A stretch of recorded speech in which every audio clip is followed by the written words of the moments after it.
Yo, give me something to dance to. He's got too much bling on it. He just cut my hand.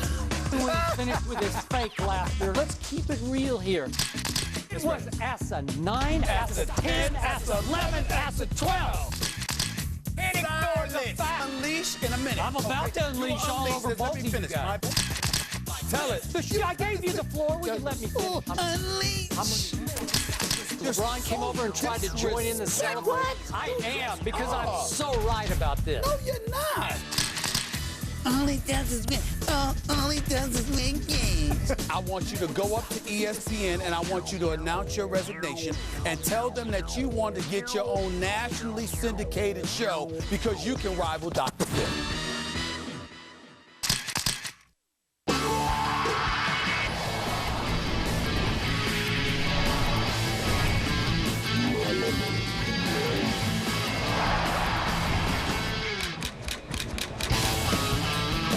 In case you miss us in the morning, you are missing quite a treat.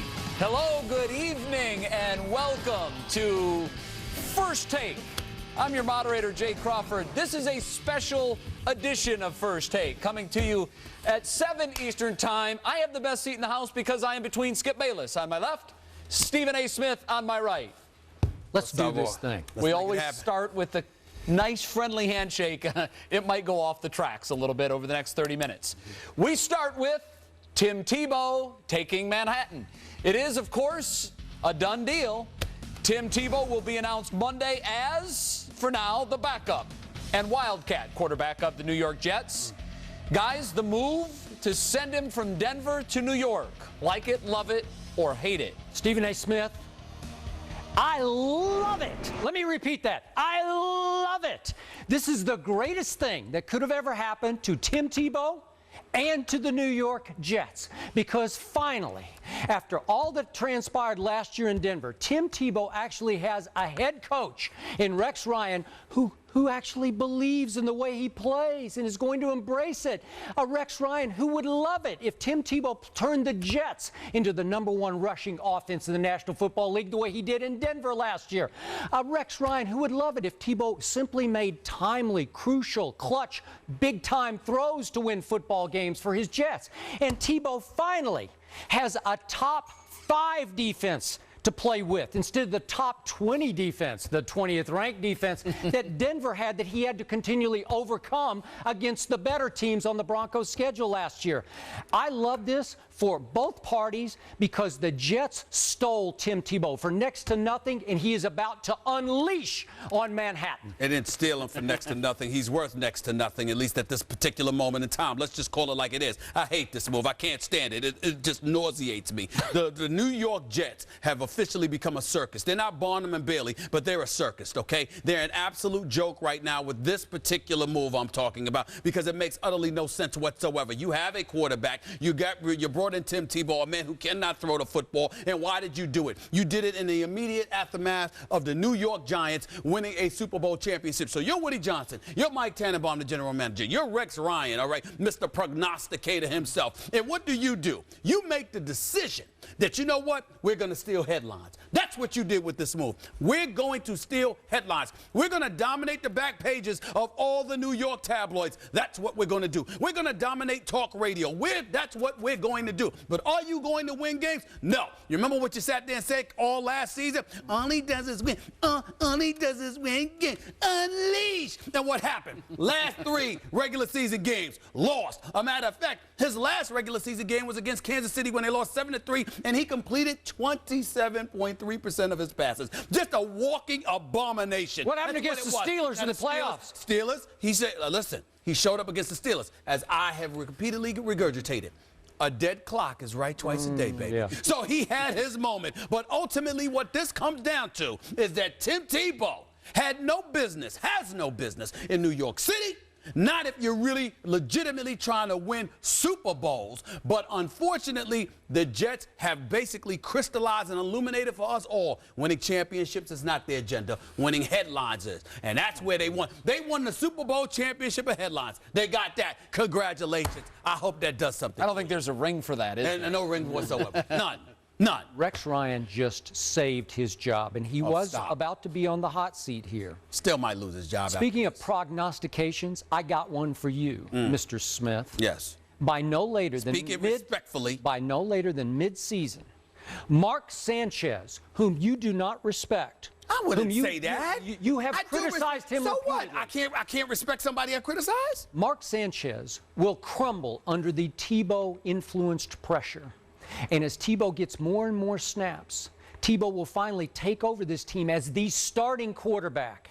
And all of a sudden, the Jets will take off. They will finish 10-6. They will win at least one playoff game. Oh, stop. And he will have more impact on the Jets this year than Peyton Manning has on the Denver Broncos. What I will say to you, that just something's wrong with him. Something's wrong with him. I don't even have the time to get into that idiocy. What I will tell you is that when you look at Tim Tebow and you look at the New York Jets, when you talk about him potentially being a starter, I will agree with you there because I think that's why he's been brought here. I think that's why he's been brought here. So you're not going to get an argument from me. I didn't say he'd deserve it. I didn't say he'd play well. But clearly, he's been brought here to do something more. Who has been the weak link in the Jets locker room and in their huddle? The quarterback, Mark Sanchez. He's the unjet. He's the one who doesn't fit. Rex Ryan sees the leadership and the competitive nature in Tim Tebow that he'll never see in Mark Sanchez. Okay. All right, we are off and we are running. One of the things that we're going to be doing throughout the program, we want you to play along at home on Twitter. We're having a hashtag that is Tebow Takes Manhattan. So, tweet a funny headline. Tell us what will happen with Tim Tebow as a New York Jet. We'll be sifting through them. The best one will win a T-shirt. It's one of those prized I Heart at Real Skip Bayless beauties. The best one will win. We're taking a break when we come back. So, exactly what does the arrival of Tim Tebow in New York mean for the future of Mark Sanchez? We'll debate it next.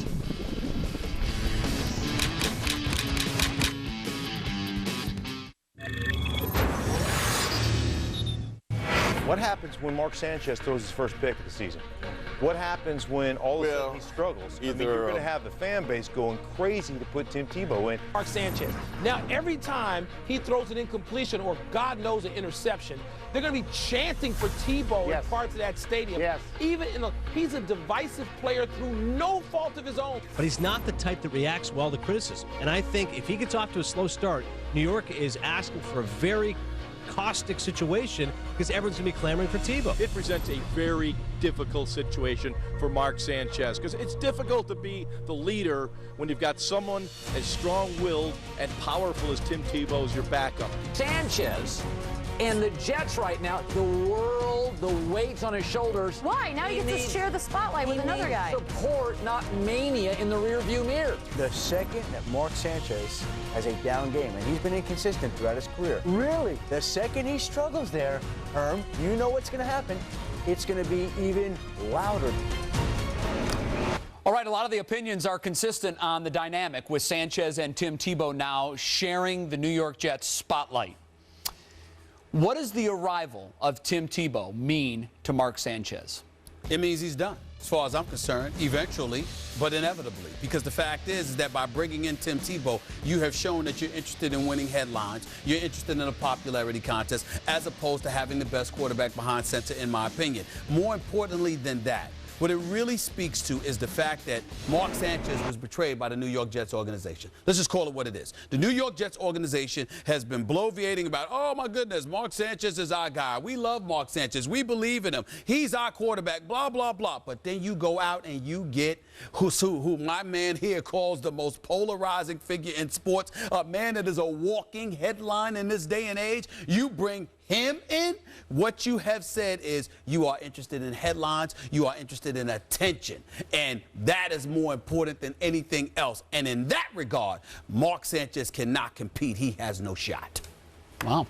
Well, what if the Jets are just interested in winning football games? All he does is win games? Oh, God. Did Rex Ryan not stand on the sideline and right under his upturned nose in Denver on a Thursday night last year? He had to watch Tim Tebow go 95 yards in 12 plays as he called defense after defense and couldn't stop the guy. And suddenly, Tim Tebow came available for a pretty reasonable, cheap price. And he said, I got to do that. I'm sorry. I don't believe in my quarterback. Yeah, I gave him an extension because we missed out on Peyton. He wouldn't even give us the time of day. And I told Mark I loved him because we did love him at the time. But I love Tebow more, and I didn't know I could get him. And we stole him. Wait, so, you think he loves Tebow more than he loves Mark Sanchez? Already? Yeah, already? absolutely. Why? Because of what happened on a Thursday night with a 95-yard, 12-play drive? That's what you're going to tell me? He's AFC Championship game. He's a force of competitive nature. Lord. Can't stop him. Excuse me. Can I ask you a question? Just like you like to bring up stats, can I bring up a particular stat? In 2 games against Kansas City this year, the man completed 4 passes. 4 in 2 games. 2 games. Wow. 2 games. I'm sorry. In the first game. I'm sorry. 8. 2 in the first game, 6 in the second game. The second game. And in the first game. The second game was 6 for 22. What is that? A 27.3%. Yeah. And in the first game. He completed 2 out of 8, and 1 went to Eric Decker for the winning touchdown. And they won on the road because he swept the AFC West on the road. And I guess what I'm asking you, the question is that when you look at Mark Sanchez, you're trying to tell me that if Mark Sanchez sat there and completed 2 passes, but one of them happened to be the game winner, you're going to erase what he did for the first 58 minutes? Time out. 58 minutes? Time out. At Denver, Mark Sanchez threw 40 passes. And one of them went to the Denver Broncos, to Andre Goodman. From the 14-yard line. He just walked into the end zone with it and got the Broncos back in the game. Excuse me. First of all, lower your voice, calm down, check your emotions. Number 2, and more importantly, when you look at the new, check my emotions. Check your emotions. I'm very cool. You need to get cool. The point that I'm trying to make to you is when you poured out the interception, that was against the New York Jets. What about the interception that Tim Tebow threw against the Detroit Lions? Did that count for anything? I don't see you bringing that up. Well, you act like the guy doesn't make mistakes. What about the 38 points his defense? It was 24-6 at halftime. The question of the matter is about Mark Sanchez. And I'm saying that you know what's going to happen? A popularity contest is going to do him in. Tim Tebow chose the Jets over his hometown Jacksonville Jaguars because he knows in his heart he can beat out a fairly weak-minded, soft Mark Sanchez. That's why he's here. And this will serve as a catalyst for Mark Sanchez. Now we'll find out. It will make or it will break. And I say it will break him. Well, maybe that was the reason the Jets brought him in. Fair enough. To light a fire under Mark Sanchez. Okay, now you're looking at the glasses half full. Well, I'm just offering that out as a possibility because I would agree. He hasn't had that threat in the past. That is correct. All right. Let's now move it to Tim Tebow's role with the Jets. Look, Mike Tannenbaum has made it clear, and I know you say you don't put a lot of stock in what he says to the media, but he has said that Mark Sanchez is our starter. And then Rex said, yeah, he's the starter, but Tebow's going to play.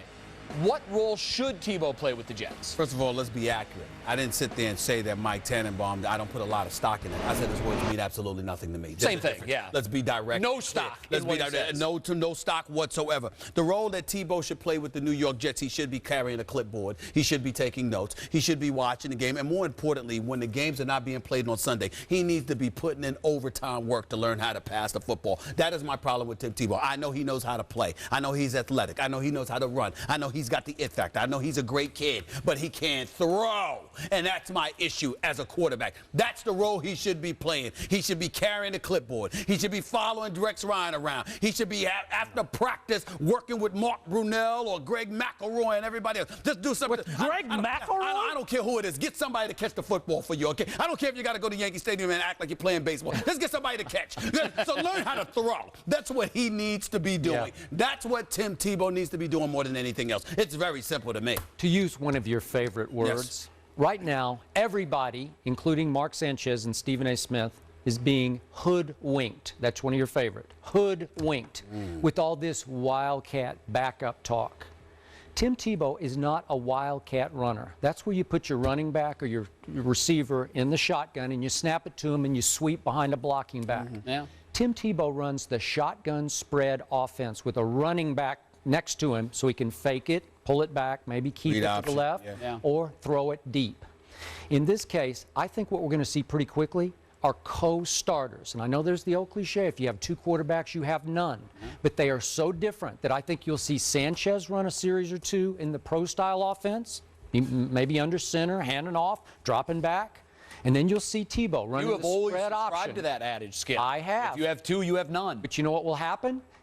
Pretty soon, Rex will start going with the hotter hand. Maybe you'll see Sanchez in the first quarter, Tim in the second. Sanchez in the third, Tebow in the fourth. I find you amazing. After a while, the fans will say, "We want Tebow. You're amazing. We like the momentum. We like the playmaking." They're saying it already. You got the ladies clamoring for him. You got other folks clamoring for him. Everybody's already clamoring for him. It's ridiculous. But the point is this. See, this is how amazing you are. All right, Tim Tebow, go ahead and throw the football. Incompletion must be the offensive coordinator. The offensive coordinator must be the coach. This is not the coach, it must be the system. This is not the system, must be the defensive personnel. I mean the special teams, the equipment manager. Somebody didn't tie his shoelaces the right way. And when it comes to you, it's never about Tim Tebow's deficiencies. It always is about somebody else. When it comes to you, you conveniently overlook what he did at Minnesota, against the Bears in the fourth quarter and overtime, against New England for 3 quarters, against Pittsburgh in the playoff game. He can throw the football. I have acknowledged all of these things, but I've told you a dead clock is right twice a day, and you keep forgetting that. So what, he had a few good plays. The totality of his production is poor,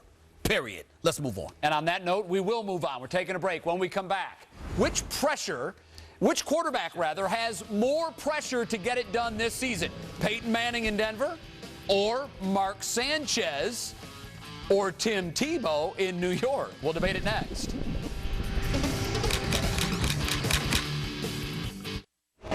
This kid is a gamer. He's a baller. He's a playmaker and a shot caller. In case you didn't know, I got Tebow. He shattered the mold, and all he does is win. All he does is win games. Listen. I got Tebow. He shattered the mold, and all he does is win. All he does is unleash. Tell Tebow, let him go. It's time. Turn him loose. Let him play. Let him play. On Sunday. Unleash. Tell Tebow, let him go. It's time. Turn him loose. Let him play. I'm going to church Sunday. Run, pass, option. I think that's my game. I guarantee you that. I'm no John Elway. He's rewriting the book. Week in and week out. He's a unique Football player. That's what Tim Tebow's all about. He's a gamer. He's a baller. Playmaker. Shot caller. He's a gamer. He's a baller. Playmaker. Shot caller. Unleash. Tim Tebow, let him go. It's time. Turn him loose. Let him play. Let him play. On Sunday. And all he does is win. All he does is win. One more day, one more win. All he does is win games. Our thanks to DJ Steve Porter for that mix-up. Skip, you actually became a pop star. I just love this expression, this little. You say a lot without saying a word, Stephen A. Yeah, man. All right, gentlemen, I want you to break out your barometers for our next topic because we are measuring pressure. Right. Who is under more pressure to succeed this season? Peyton Manning, who is replacing Tebow in Denver, or Mark Sanchez, who is playing in front of him for now in New York? I don't think there's any question it's Mark Sanchez. That's easy. Number one, there is no pressure on on Peyton Manning as long as he's healthy, because it's not going to be much to be better than Tim Tebow. All he has to do is have a decent first half. He'll be just fine. I mean, it's just that simple. I guess when I look at Mark Sanchez, it's a situation where his starting job is in jeopardy, his career is in jeopardy, and he's under the microscope in New York. And it's one of those situations where Peyton Manning is replacing Tim Tebow in Denver. Mark Sanchez is trying to hold on to what he has in New York, with Tim Tebow coming to take what he's got. Right. And to do it under that kind of microscope, New York City, my hometown, I know the kind of heat that Mark Sanchez is under. It is nothing like it. Trust me on that. I will agree with you that initially, far more pressure on Mark Sanchez. And I do think that Peyton will get a little honeymoon post-injury, new team. But ultimately, as Tebow takes the Jets on a second-half run toward the playoffs, if Peyton struggles at all, and he well might with that Denver defense that'll be even worse than 20th ranked, all of a sudden the pressure will fall harder on Peyton Manning's shoulder pads, because I remind you that there are still a whole lot of Tebow fans left in Bronco Nation. And those fans were willing to sit back and say, okay, we'll take Peyton now if he takes us to a Super Bowl. But if there's any struggle going on here, if they don't at least win one playoff game, which Tebow did last year, all of a sudden they're going to say, what did we do, John Elway? We gave up Tim Tebow for this? They will never say, we gave up Tim Tebow. As long as Peyton You better hope. As long as Peyton Manning is healthy. As long as Peyton Manning is healthy. I don't care if he was on crutches walking out on the field to throw the football. They will never say, you gave up Tim Tebow for this, meaning Peyton Manning. It will never happen as long as that man is healthy. You better hope he stays healthy. Please. Well, Skip, you yourself endorsed the move. Oh, I did. He's the greatest regular season quarterback ever. Right. But he's still a little iffy. In the playoffs. No, with Oh, the you mean neck. Very good. All right. Okay, we're taking a break. When we come back, Tebow is now in Manhattan. Can he take Manhattan the way he took Denver? We'll debate that after the break.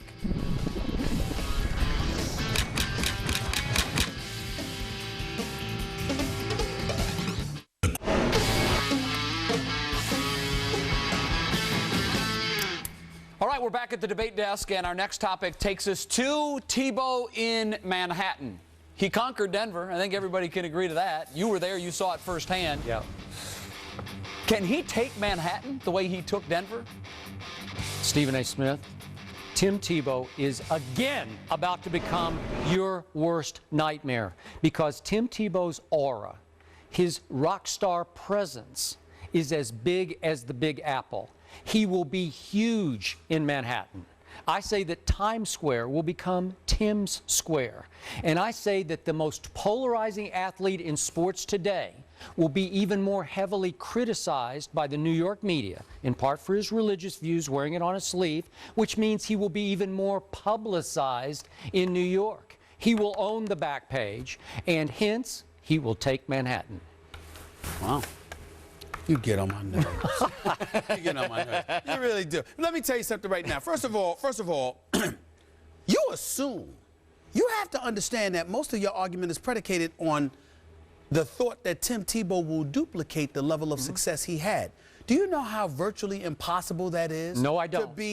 To be completely inept, to be abominable, to be awful for 45 to 50 to win 7 out of 8 games? Let me finish. To finish, for 45 to 53 minutes, and then in the last 7 minutes to miraculously have things fall your way and then ultimately get it done? You really think that could be duplicated? Super Bowl champions have a hard time with the duplication. Why do you think for some reason that Tim Tebow is going to be able to duplicate his somewhat regular season success? Because by the way, the last 3 regular season games he lost. So he was winning, but then he started losing after you said all he does is win games. It's like he wanted to curse you, okay? Yeah. Because you kept singing that song and bobbing your head and doing everything but wearing the Matrix shades, but it didn't work. So the reality is that Tim Tebow again came down to earth at the end of the regular season. You choose to remember his earlier part, that 7 to 8 game stretch. I choose to remember the last 3 games of the regular season because it is indicative of what I should expect from him, which is mediocrity. I choose to remember the playoff game in which he torched the #1 ranked defense. New Yorkers don't reward mediocrity. That's correct. He will play and he will win in New York and he will own it. Okay, we'll see. It also, you realize, could be his biggest nightmare if he doesn't play well. There's no harsher stage. I have no doubts. That's right. I love how he doesn't.